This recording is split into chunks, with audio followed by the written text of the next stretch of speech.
Welcome to the 50th episode of This Week in History, the one where we dial 911 for the first time. And we'll answer the question, why is 911 the number for emergency calls in the United States? I think we can all agree the 20th century was a wild century for communication. We started with the telegraph and ended with cell phones. From hey stop to hey emoji. By the 1950s, just 2/3 of the households in America had telephones, but those that did could stay in touch with family from coast to coast.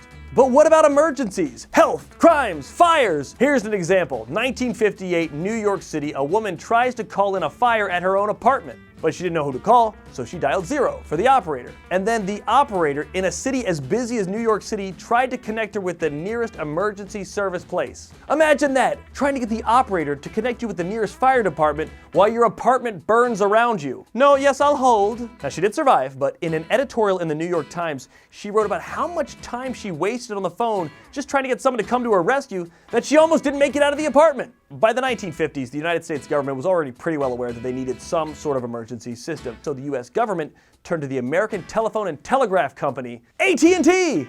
AT&T picked 911. Now there's no really symbolic or special reason behind it. It was just a number that had not been used as an area code or a service code at that point. And it was simple to remember, 9 followed by a 1 and a 1. And this week in 1968, the first 911 call went out in Haleyville, Alabama. An elected official called into the line and it was answered by the mayor, who said, hello. Very anticlimactic, but groundbreaking nonetheless. To simplify it, the 911 system was set up in a way that the emergency dispatch center already knew where the call was coming from once it went through, just easily geolocated. So even if people were in a state of shock and couldn't say where the emergency was happening, the dispatch knew.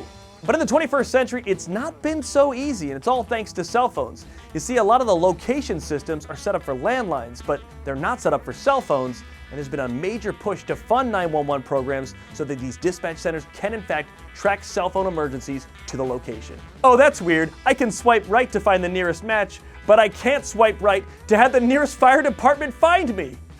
Hey, thanks for watching the 50th episode of This Week in History, and guess what? We still need your likes and subscribes so we can have 51 episodes.